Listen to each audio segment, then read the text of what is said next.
میرے نبی کا قد درمیانہ تھا، درمیانہ،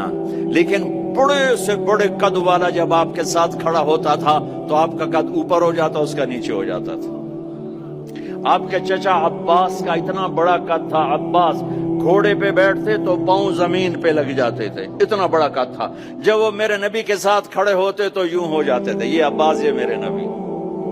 کوئی آپ سے اوپر نہیں نکل سکتا تھا۔ ہاں یا حبیبی،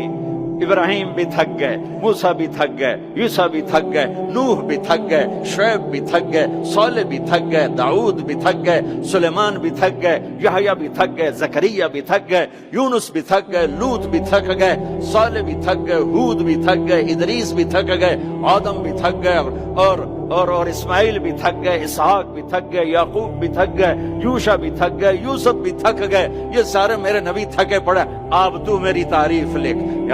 یا حبیبی تعال، میرے حبیب آئے، میرے محبوب آئے، کائنات کے محبوب آئے۔ انہوں نے قلم اٹھایا، اللہ کی تعریف شروع کی، سمندر کی سیاہیاں سکڑتی گئیں، سکڑتی گئیں، سکڑتی گئیں، اور میرے نبی تعریف لکھتے گئے، لکھتے گئے، لکھتے گئے، پیچھے نبی بھی لکھتے گئے، رسول بھی لکھتے گئے، بڑے رسول بھی لکھتے گئے، ہم بھی لکھتے گئے، جنات بھی لکھتے گئے، جبریل نے بھی لکھا، میکائیل نے بھی، اسرائیل نے بھی، اسرافیل نے بھی۔ نتیجہ کیا ہے؟ لا نفد البحر قبل ان تنفد کلمات ربی ولو جئنا بمثلہ مددا۔ میرا رسول بھی تھکے گا، سارے رسول تھکیں گے، سارے نبی تھکیں گے، فرشتے انسان تھکیں گے، سمندر خشک ہو جائیں گے، اور تیرے رب کی تعریف کا ایک ذرہ بھی ادا نہیں ہوگا۔